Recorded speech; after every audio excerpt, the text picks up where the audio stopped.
Have you ever packed carefully for a trip, double-checked your tickets, made sure to arrive early, and still felt that little knot in your stomach at the airport? You're not alone. In 2026, a lot of travelers, especially experienced ones who've been flying for decades, are getting surprised at security and at the gate. Not because they did something reckless or ignored the rules. Not because they were unprepared in any way based on how things used to work, but because the enforcement quietly changed. Today, I'm going to walk you through what's catching people off guard this year, why it's happening, and how to avoid the stress, the embarrassment, and those unnecessary fees. And as we go, tell me in the comments, have you ever been surprised by a travel rule that used to be different?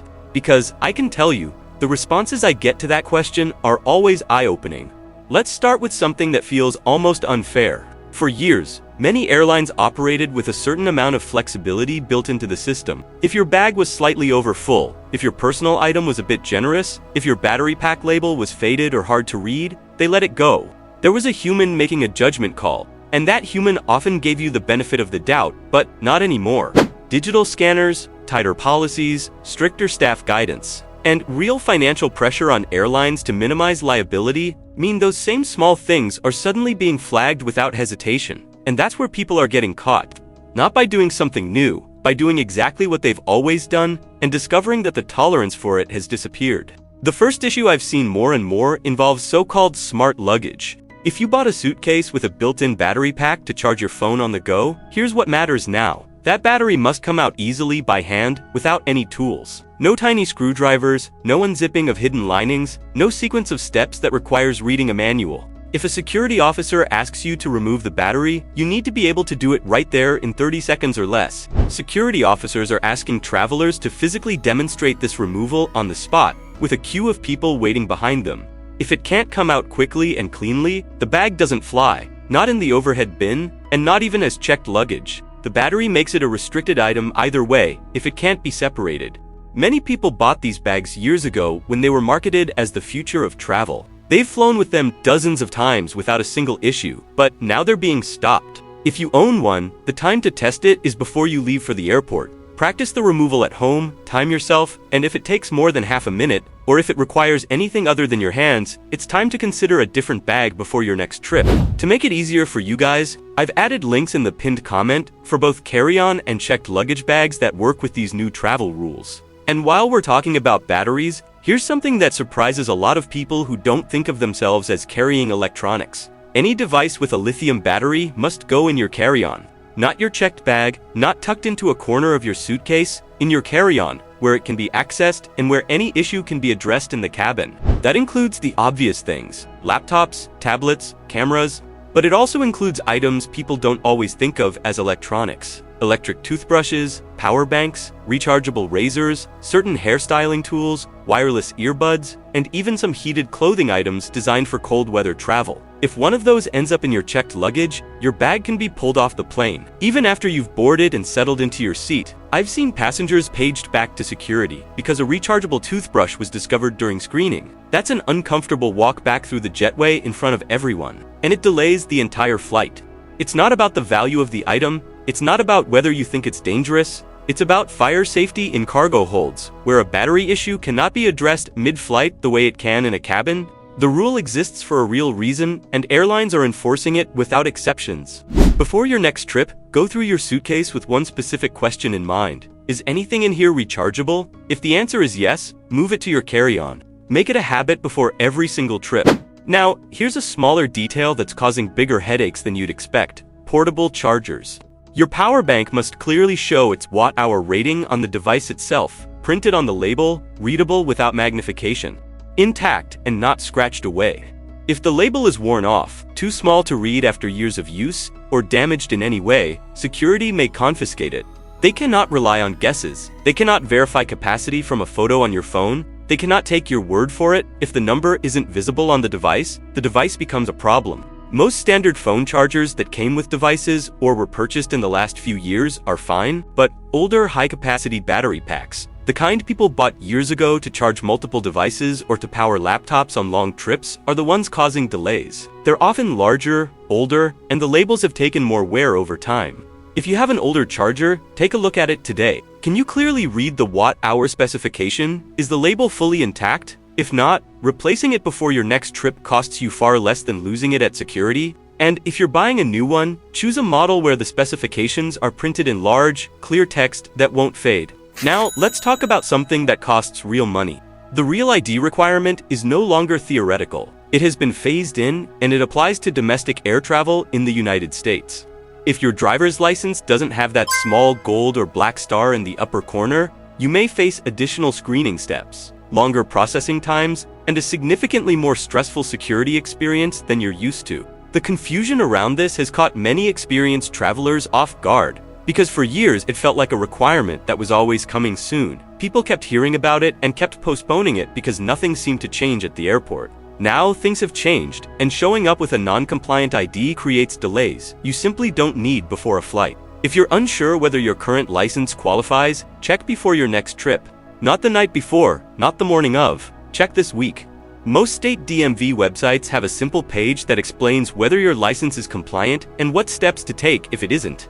A passport always works as a valid alternative for domestic flights, so if you have one, keep it accessible even when you're not traveling internationally. Quick question for you. Do you already have a Real ID, or are you still working with a standard license? Let me know in the comments. I'm curious how many people are in the same situation. Now, we move to carry-on size, and this is where many seasoned travelers are getting frustrated. The familiar size guideline, 22 by 14 by 9 inches, still exists across most major airlines. The number hasn't changed, but the way it's being measured has, because airlines are measuring more precisely now, and everything counts. Wheels count, handles count, corner protectors, structural reinforcements, exterior pockets that add depth, all of it counts. The gauge sizers at gates are being used deliberately and consistently, not casually. Some bags that were marketed years ago as carry-on compliant no longer pass the test because manufacturers measured only the fabric body when they made that claim. They didn't include the wheels in the measurement. They didn't account for the extended handle housing.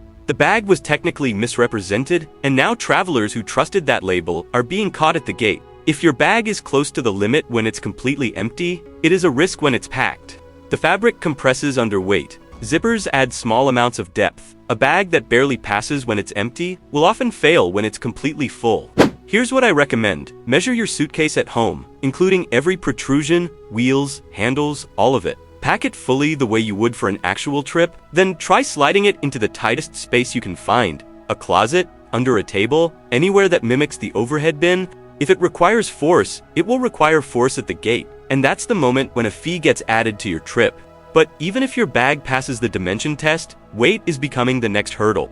Many airlines now enforce carry-on weight limits, especially on international routes and on budget carriers operating within Europe and other regions. Some European airlines limit cabin baggage to 7 kilograms, roughly 15 pounds. That sounds like a lot until you start adding things up. A laptop alone can weigh 4 pounds. Add a pair of shoes, a toiletry kit, a few days of clothing, and a book.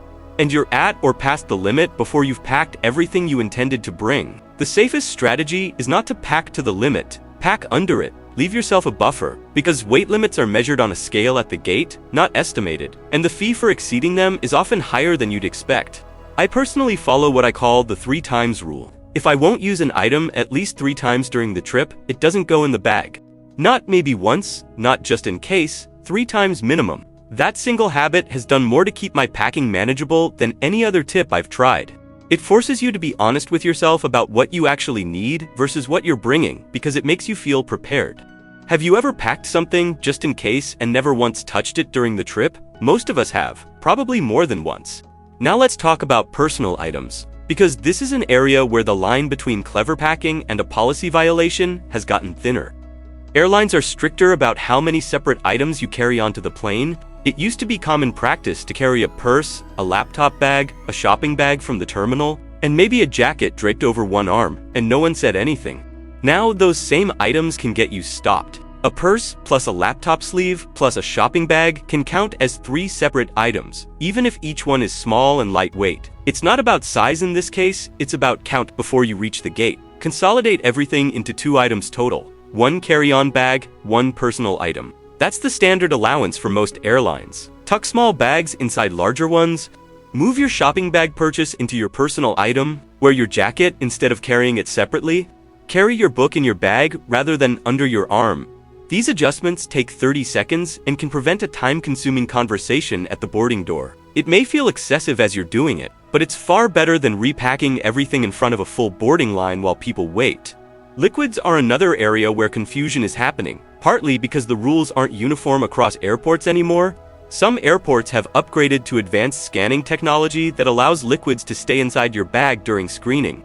Others still require the traditional approach, containers of 3.4 ounces or smaller, all of them fitting inside one clear, quart-sized bag, removed and placed in a bin. The problem is that you often don't know which type of airport you're dealing with until you're already in the security line. The safest approach is to assume the stricter rule every time, at every airport. Keep your liquids accessible and compliant regardless of where you're flying from. That way, you're never caught off guard by a security lane that requires removal when you weren't expecting it. And remember, liquids include more than most people instinctively think. Peanut butter counts, cream cheese counts, hummus, salad dressing, lotion, gel deodorant, hair gel, lip gloss. If it spreads, pours, or pumps, it qualifies as a liquid under screening rules. The test isn't whether it feels like a liquid to you, it's whether it behaves like one. Medical liquids are permitted in larger quantities and are exempt from the 3.4-ounce limit, but you must declare them before screening begins. Don't wait for the officer to discover them in your bag. A simple, proactive statement when you approach the screening area, something like, "I have medical liquids in my bag," prevents confusion, speeds up the process, and signals that you're an informed traveler who isn't trying to hide anything. Now here's something that's rarely discussed, and it's genuinely easy to overlook: old baggage tags. If your suitcase has barcode stickers from previous flights still attached to it, either on the handle, the side, or the back, make sure to remove them before your next trip. Automated sorting systems in baggage handling can occasionally misread older tags, especially if they're layered on top of one another or if the barcode is partially damaged. The result can be a routing error that sends your bag somewhere other than your destination. It doesn't happen often, but it happens, and it's entirely preventable. Check your bag before you pack it. 2 minutes of peeling old stickers is worth it. Finally, let's talk about boarding, because the final steps before you get on the plane have changed more than most people realize.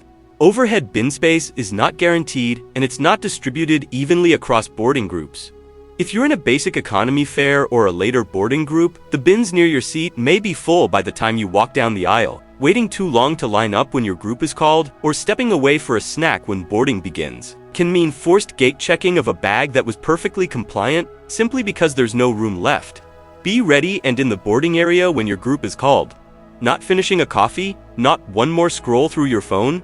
Be ready to move. And if your bag does get gate checked at the last minute, always remove your medications, electronics, important documents, and any valuables before handing it over. These items should move to your personal item immediately. Gate-checked bags go into the cargo hold on short notice, and while the vast majority arrive safely, putting essential or irreplaceable items in the hold is a risk you don't need to take. Here's my honest view. Airlines are enforcing rules more strictly than they did years ago. It's not personal, it's not targeted at any particular type of traveler, it's procedural, and it's driven by a combination of financial pressure, liability concerns, and the increasing automation of processes that used to involve more human discretion. Understanding why it's happening doesn't make every fee feel fair, but it does help you see the situation clearly and respond to it strategically rather than emotionally. That means we have to adjust, all of us. Even those of us who have been traveling for decades and never had a problem before.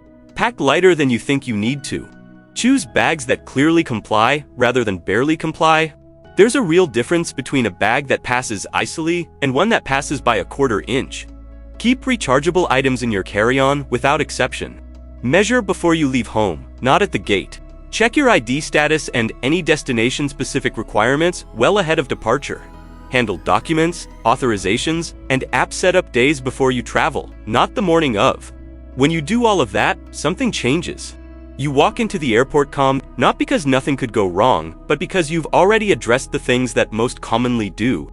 You move through security without holding your breath. You reach the gate without checking your watch every 30 seconds. You board without last-minute repacking, without surprise fees, without that uncomfortable moment in front of other passengers, and travel feels the way it's supposed to feel. Like something you're choosing, not something that's happening to you. If this helped you feel more prepared, type travel in the comments so I know it landed. And if you'd like more straightforward travel guidance, designed specifically for experienced travelers who want practical information without the noise, consider subscribing. Travel doesn't have to feel complicated, it just has to be understood, and now, you're ahead of it.